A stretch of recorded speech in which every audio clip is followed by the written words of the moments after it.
Oi, gente, voltamos hoje com papo com especialista no canal Menina Brava. Infelizmente, para falar de um assunto que a gente não costuma tratar muito aqui, né? A gente costuma tratar de assuntos mais leves, mais voltados para a psicologia e tudo, mas não podemos deixar de falar desse assunto grave que está acontecendo, que é a Covid-19, porque eu tenho certeza que tem muito pai e muita mãe aí que estão sem saber ainda suas informações, porque é muita informação que chega o tempo todo, a gente não sabe nem em que acreditar. Então eu, como jornalista, estou trazendo aqui para vocês informação confiável, né, direto de um entrevistado que está na gestão da crise do coronavírus aqui em Minas Gerais. Então, para vocês ficarem mais tranquilos, para a gente saber mais o que fazer, principalmente com as nossas crianças, né, que são aí nossos bens mais preciosos, tá bom? Então hoje eu converso com o Leandro de Faria, que é membro do Comitê de Contenção do Coronavírus de uma cidade da microrregião do Triângulo Sul de Minas Gerais. Leandro, muito obrigada por sua presença aqui no nosso canal. Tem se falado muito nos cuidados com os idosos e pouco se ouve sobre as crianças. Por que isso? Bom, primeiro a gente tem que pensar que a Covid-19, né, ela é uma doença muito nova. Então, tudo que a gente vai discutir aqui, vai falar aqui, são coisas que a gente tem conhecimento hoje. Já tentando a sua pergunta, primeiro, por que a gente fala mais sobre os idosos? Toda doença, né, principalmente as infecciosas, elas têm um grupo de risco. O que é esse grupo de risco? É um grupo onde a doença vai desenvolver e vai ter complicações maiores em uma determinada população. Com os dados que a gente tem, né, das cidades que já foram acometidas, dos países que já passaram pelo processo da epidemia ou que estão passando, né, da Covid-19, a gente percebe que a doença ela se comporta de maneira um pouco mais agressiva em pessoas idosas, acima dos 60 anos. Isso se deve a vários fatores. O primeiro deles, que se é ventilado, é que essas pessoas elas já têm uma imunidade mais baixa devido ao tempo, né? Devido aos sintomas mesmo de envelhecimento natural que a gente apresenta. E uma outra coisa também que tem que ser falada é que a maioria das pessoas acima dos 60 anos, elas já apresentam outras complicações sistêmicas de outras doenças. E que isso também colabora para que o quadro desenvolvido por esse vírus seja mais grave nelas. Mas, hoje em dia, o protocolo nosso de prevenção, ele é o mesmo para todas as idades. Mas, em questão de número de pessoas que são infectadas, não tem muita diferença do que as crianças, do que os adultos, do que os jovens. A doença ela não tem uma predileção para uma faixa etária. Simplesmente, ela se agrava mais na faixa etária mais velha. Então, essas pessoas geralmente estão mais em foco, são as pessoas que têm uma gravidade maior da doença. Então, ela tem a mesma probabilidade de uma criança pegar ou de uma pessoa idosa pegar, é a mesma. A diferença é a gravidade que a doença vai causar devido já ao avanço da idade e outras doenças que a pessoa já tenha, né? Isso. É basicamente isso. E outra coisa também que a gente tem que parar para atentar é que muitas pessoas elas não apresentam os sintomas, né? E, em geral, são pessoas que estão saudáveis e pessoas jovens. Entendi. Na China, houve um caso de um recém-nascido que pegou o coronavírus 30 horas depois do nascimento, né? E pelas notícias aí que saíram, foi curado sem nenhuma sequela, sem um tratamento muito intensivo, né? Sem sintomas, assim. Geralmente, a gente tem uma preocupação já natural com os recém-nascidos, né? Ao visitar né, porque ainda não tem a imunidade desenvolvida e tudo, a gente tem essa preocupação normal e já com todas as doenças, né? Com o coronavírus parece diferente, assim, você já explicou a questão da imunidade das pessoas mais velhas, das crianças, mas e os recém-nascidos? Porque os recém-nascidos, eles são muito suscetíveis às doenças, né? O que explicaria esse caso dessa cura dessa criança tão rápido ou dele não ter tido problemas tão graves, né? Então, a gente já tem 2 casos, né? Esse que você já citou, que foi um caso que aconteceu em Wuhan, que foi a primeira cidade acometida.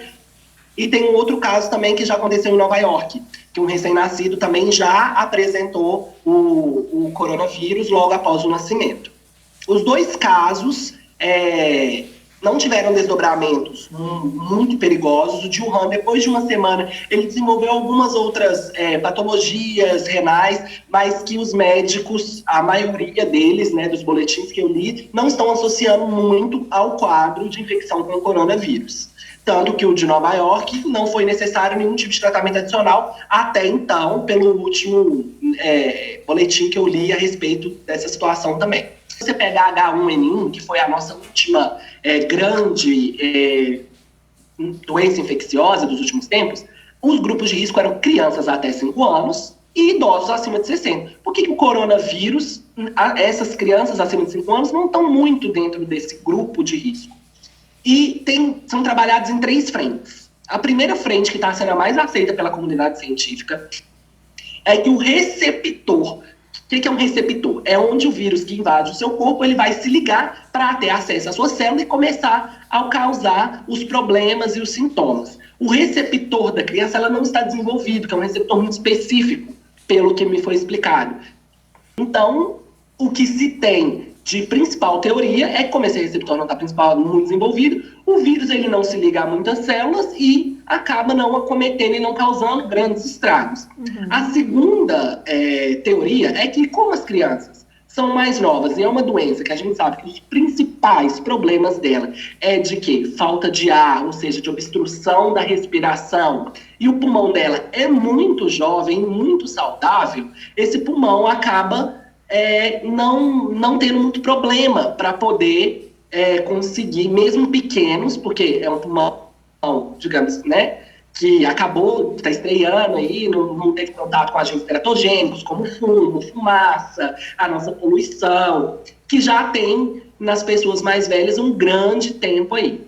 E então essas 2 teorias são as que estão sendo mais ventiladas. Não tem ainda nenhuma evidência científica que comprove nenhuma das 2 teorias. É tudo uma questão de estudo. Se a gente pensa em doenças infecciosas, igual a AIDS surgiu, né, o HIV, o vírus surgiu na década de 80. Até hoje a gente descobre coisas importantíssimas sobre a doença e sobre os portadores do vírus.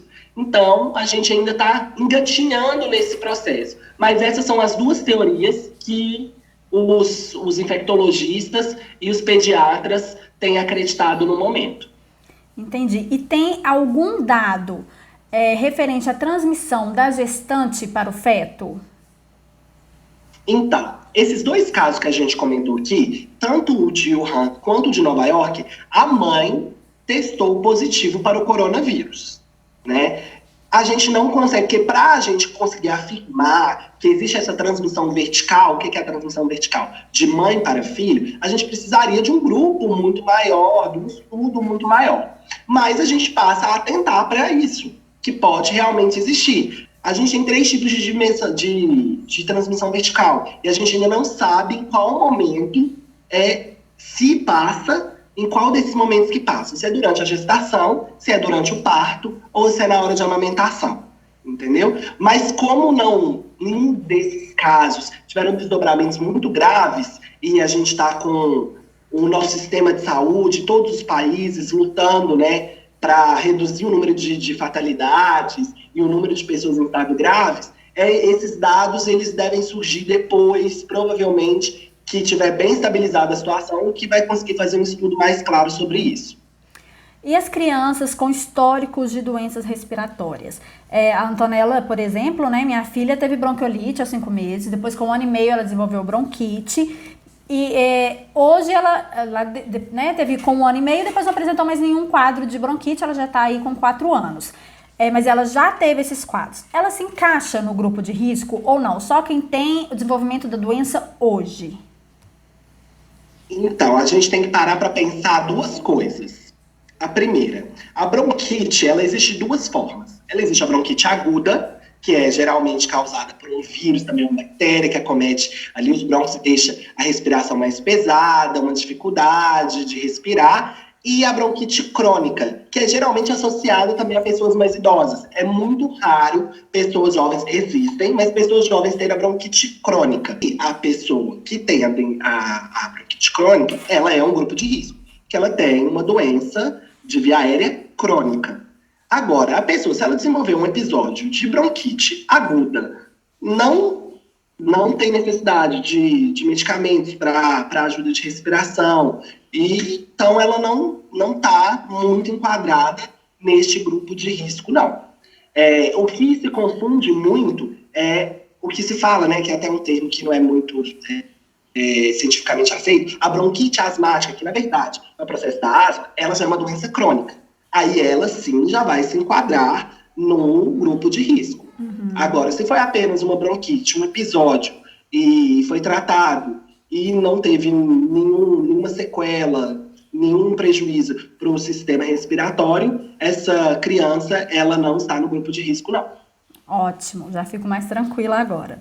E os pais que apresentam qualquer sintoma, né, da Covid-19 ou de resfriado, né, gripe, com esse início que a gente não consegue distinguir muito bem o que é, como que devem agir com os filhos? Porque às vezes não tem com quem dividir a criação, né? É só a mãe com a criança, ou só o pai com a criança, ou então outros responsáveis por essa criança, e não tem com quem ficar com essa criança, né? E nem é aconselhável ficar com os avós, né? Isso a gente já sabe, já foi muito difundido, que não deve se deixar as crianças com as pessoas idosas. Então, como que essa pessoa vai agir? Essa pessoa, ela vai agir do modo que ela continua agindo. A quarentena, ela é familiar. Então, a pessoa não vai tirar a criança e vai levar para algum outro local, a não ser que seja um caso bem específico. Vamos supor, eu tenho 2 propriedades, o que a gente sabe que não é muito comum no nosso Brasil. O pai e a criança não apresentam, ok, podem ir para outro lugar, deixar a mãe na quarentena. Mas, como é a maioria dos casos, isso não é nada conveniente levar a criança para ficar com avós ou terceiros, ainda mais depois de um caso de suspeita na família. Por quê? A gente sabe hoje que o período de incubação do vírus ele é de 2 a 21 dias. Já se fala, antes falava de 5 a 14, agora está se falando de 2 a 21 dias já os epidemiologistas. Então, o que a gente pensa? Provavelmente, se você está em quarentena familiar, se você está em contato com aquela criança inteira, você começou a apresentar os sintomas, a chance dela já estar infectada pode ser muito grande. Então, ou seja, ela deve se manter na quarentena familiar. Não vamos pegar a criança, levar ela para um local onde possivelmente não há a infecção e corre o risco de infectar principalmente alguém que está no grupo de risco, é o caso dos avós. Então é a coisa que a gente mais preconiza, crianças não ficarem com os avós. Se existem avós que criam as crianças, a gente sabe muito bem, deve se manter a quarentena familiar. A quarentena ela deve ser respeitada a partir do momento. Eu me confinei com essas pessoas devem ficar confinadas comigo, entendeu? Porque aí a gente evita a disseminação do vírus. A gente evita de que hoje eu estou confinado com eu, meu marido e minha filha. Agora eu vou levar minha mãe também para o confinamento. Não, o confinamento ele deve ser respeitado com as pessoas que você convive no seu seio familiar da sua casa. E, lógico, a partir do momento que você começou a apresentar sintomas que podem ser uma possível suspeita de coronavírus, o que a gente deve fazer? Separar todos os talheres, copos, toalhas, lençóis, né? Se possivelmente banheiro, se a casa tiver mais de um banheiro, separar também o banheiro, né? Tudo que a gente puder, evitar abraços, beijos, qualquer tipo de contato, mesmo no núcleo familiar, isso é importante, né? Porque se a pessoa não tiver contaminado ainda, ela pode ainda conseguir manter essa barreira entre os membros da família. E, principalmente, monitorar os outros membros que estão em quarentena com você, sejam crianças, sejam adultos. Sempre está de olho nos sintomas que a gente tem que ficar de alerta, né? Existem os casos leves, que são a maioria dos casos que vêm sendo desenvolvidos, e os casos graves, que precisam de atenção imediata. E já que você falou nos sintomas aí que a gente tem que ficar alerta, apesar de já estar sendo muito difundido, repete para mim, então, quais são esses sintomas que a gente tem que ficar de olho? Então, os sintomas do quadro leve vai ser uma gripe como uma outra qualquer, né? pode ter um pouco de dor de garganta, coriza, a tosse ela é muito característica, né? Geralmente é uma tosse seca, não é uma tosse muito expectorativa, expectorante, mas é um sintoma muito característico. Dor no corpo pode existir, essas coisas que a gente sabe que tem em toda gripe. Os sinais de alerta que a gente deve ter. Febre alta é um sinal de alerta, e o sinal máximo de alerta é a fadiga e a falta de ar. O que é essa fadiga e a falta de ar? Por exemplo, eu vou fazer um exercício físico, eu vou ficar com um pouco de falta de ar, isso é comum, até saudável a gente vai ficar. Se eu tiver com um sintoma e for fazer alguma coisa que exija grande capacidade física, é normal me dar uma falta de ar. Agora, se já começa a me cansar o fato de eu andar pela casa, de eu estar conversando com você nessa velocidade que a gente está conversando, e eu ter que parar longos períodos para tomar ar, aí são sintomas que a gente deve ficar esperto e ir logo procurar ajuda médica, entendeu? E principalmente de noite, se eu deitei, tem aquela sensação de peso no peito, onde eu não consigo fazer meu movimento tranquilamente, eu tenho que pensar para respirar, e isso são sintomas que a gente deve procurar ajuda médica imediata, que são sintomas que podem desenvolver no quadro grave. A gente não tem um sintoma que indique necessidade de ajuda médica, não tem por que levar essa criança ou qualquer pessoa que seja ao hospital. Porque lá, provavelmente, pode ter um caso grave, pode ter uma pessoa que passou, que por mais que a gente higienize o local, o número de fluxo de pessoas está muito grande, pode ser que essa pessoa pegue alguma coisa, às vezes não está com coronavírus, é apenas um outro tipo de vírus respiratório, existem vários, né, adenovírus, sinovírus, e ela acabe contraindo, e por a imunidade estar baixa, já devido a uma gripe, pode acabar contraindo e complicando a situação clínica dessa pessoa.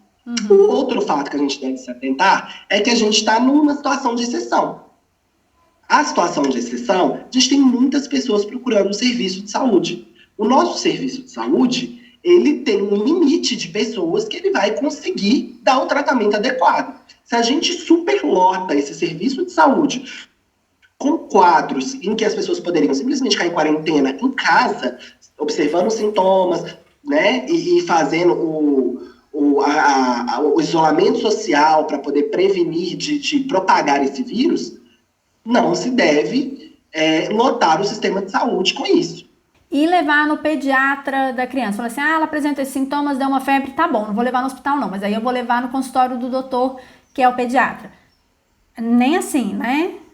É o mesmo caso, né? Porque no consultório do pediatra, muitas pessoas vão pensar desta forma também, né? As condutas ambulatoriais, elas não devem ser suspensas de tudo, porque tem outras doenças também que a gente necessita de tratar, né? Tem o diabético vai continuar tendo diabetes, o hipertensivo vai continuar tendo hipertensão, o cardiopata vai continuar sendo cardiopata, a criança que necessita de acompanhamento pediátrico vai continuar necessitando de acompanhamento pediátrico, mas a gente tem que reduzir ao máximo essas idas, entendeu? Se é uma coisa que tem a necessidade, que está fazendo acompanhamento de alguma coisa com o pediatra ambulatorialmente, tem que ir ao pediatra.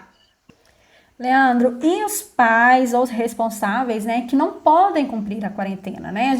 Muitas profissões não podem parar, né? E esses pais que precisam sair de casa, né, e voltam para casa, claro, para ficar com a sua família, com seus filhos, o que eles devem fazer ao retornar para casa?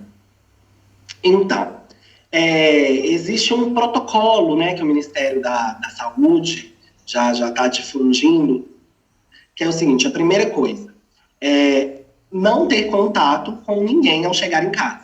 Então, a gente vai ter que controlar a criança que, por exemplo, chega, mamãe, papai, isso que vai correndo, isso é totalmente desaconselhável, né? O que se deve fazer? Deve-se montar um esquema em casa, onde quem esteja com essa criança distraia ela, faça uma contenção de alguma forma, para que ela não corra esse risco de entrar em contato com você sem que você faça os procedimentos necessários. Os sapatos, eles devem ficar armazenados numa caixa próximo à sua porta, né? Você já chega, já tira o sapato, já entra para dentro da sua casa, de meia ou descalço, nada da rua, já coloca ali. Segunda coisa, a nossa roupa, a gente pega uma sacola plástica, coloca dentro dessa sacola plástica, fecha, e dali ela já vai direitinho para a máquina, não passa em nenhum outro lugar, nenhum contato com nenhuma outras roupas, todas dentro da sacolinha plástica. você vai fazer? Se tiver a opção de ter 2 banheiros na casa, que a gente sabe que não é a maioria da realidade brasileira, deixar um banheiro para quando a gente acaba de chegar e outro para quando a gente está usando, que a gente já está no nosso convívio familiar, né? Você vai tomar o banho, você vai limpar a sua mão adequadamente, vai lavar o seu rosto, lavar o seu cabelo, e aí você vai colocar uma roupa nova e aí você está pronto para conviver com seu filho, com seu núcleo familiar, sem correr o risco de estar levando um vírus para dentro de casa. Se você estiver levando alguma coisa, está chovendo, um guarda-chuva, uma sacola de um mercado que você passou, você tem que desinfectar também, tá? Tendo o uso do álcool em gel, a gente está deixando preferencialmente, que a gente sabe que já está faltando e vai chegar uma hora que vai faltar mesmo, não vai ter, a gente está deixando preferencialmente nos momentos que a gente está fora de casa, né, para fazer a higienização ideal fora da nossa casa, e então a gente pode desinfectar do modo que a gente desinfecta as outras coisas. Superfícies, com o nosso multiuso, a gente, né, limpa aquela superfície, e aí a gente pode levar aquele objeto, aquela comida que a gente trouxe para dentro da nossa casa. Bom, Leandro, agora para finalizar, a gente também nem pode ficar delongando muito, tomando muito seu tempo, né? Porque toda hora você tem reuniões, recebendo boletins a todo momento. Só para a gente fechar, hoje, 21 de março, às 13h22, qual é a real situação de Minas Gerais referente ao coronavírus? Então, a gente tem 4.122 casos de suspeitas no nosso estado, sendo deles 38 estão confirmados. Então, a gente já tem a disseminação do contágio em mais de 330 municípios. Já temos casos suspeitos em mais de 330 municípios que necessitam ainda confirmação, né? A gente está sempre um pouco atrás do vírus, porque essas informações que a gente consegue obter da Secretaria da Saúde, do Ministério da Saúde, elas são após a confirmação e elas são após passarem por um processo do cadastro de dados. Então, a gente está sempre um pouquinho atrás, correndo um pouquinho atrás do vírus. O Ministério da Saúde, hoje, ele já soltou que o Brasil está no estágio de contágio comunitário. O que é isso? É quando não se sabe de onde se pegou o vírus. Você não consegue mais rastrear de onde que veio esse vírus. Eu simplesmente estou convivendo e aí eu adquiri e não sei, não fiz nenhuma viagem ao exterior, não tive contato com ninguém e não consigo identificar de onde que veio. Algumas cidades ainda estão em estágios mais atrasados, né? Mas o Brasil em si, o status dele atual, de acordo com o Ministério da Saúde, é o de contágio comunitário. Tá, joia, Leandro. Então, muito obrigada pela sua disponibilidade mais uma vez, né, por nos atender. Principalmente devemos agradecer a você, a todos os profissionais de saúde que estão aí cuidando, né, da nossa população, enquanto alguns, a gente tem o privilégio, né, de fazer a quarentena e deve ser feita, né, quarentena não é férias, né, não é passeio, é ficar em casa, como você mesmo disse, confinado com as pessoas que já estavam com você dentro de casa. Então, a vocês que não podem fazer isso, né, profissionais de saúde, de segurança, da limpeza urbana, profissionais da imprensa, né, que tem que levar a informação mesmo das grandes mídias e que não podem ficar em casa. Então, a gente tem só realmente que agradecer a esses profissionais, agradecer aí por todas as informações que vocês estão trazendo. Obrigado a você pela oportunidade de falar e de passar a informação correta para as pessoas, porque a gente vê muita coisa no nosso trabalho que a gente recebe de informações erradas. Então, vamos procurar as informações nos locais certos, vamos ver os jornais que estão levando as informações sem muito sensacionalismo, sem causar pânico, passando o correto, os métodos corretos de se prevenir e de ajudar. E a gente sempre tem que pensar que no meio de uma situação dessa, que a gente está vivendo uma situação extraordinária, a gente tem que pensar que a gente cuida da gente, cuidando do outro, e o outro cuida dele para cuidar da gente. Então, cada um cuidando de si, a gente vai estar cuidando do coletivo e a gente vai conseguir, seguindo as recomendações corretas, passar de maneira com menos fatalidades possíveis, com menos gravidades possíveis até o final dessa crise. Tá ótimo, Leandro. Mais uma vez, obrigada. Então é isso, pessoal. Acabamos de conversar com um membro do Comitê de Contenção do Coronavírus de uma cidade da microrregião do Triângulo Sul de Minas Gerais, Leandro de Faria. Espero termos esclarecido algumas dúvidas, ter deixado vocês mais tranquilos, mas também mais alertas, né? E que passamos logo por esse período, todos nós em segurança, nossas crianças, nossos idosos, né? E que logo a gente possa sair desse período de quarentena, né? Hoje a nossa gravação foi um tanto improvisada, justamente pelo período de quarentena. Eu tô gravando do celular. Vamos aproveitar esse tempo, né? A gente sempre arruma desculpa do trabalho, da correria, para não conseguir dispor do nosso tempo para as nossas crianças. Então vamos aproveitar, né? Vamos fazer aí com que para eles seja menos penoso, para que eles fiquem menos ansiosos, porque dentro de casa é complicado mesmo, né? Então vamos aproveitar aí esse tempinho e vamos dedicar essas pessoinhas também. Bom, espero ter esclarecido. Vamos tentar aí o próximo troca de figurinhas, fazer uma coletânea das mães mandando pra gente o que tá fazendo com as crianças, com seus filhos durante a quarentena, pra gente tentar aí um momento mais leve diante disso tudo. Tá bom? Espero vocês. Até mais.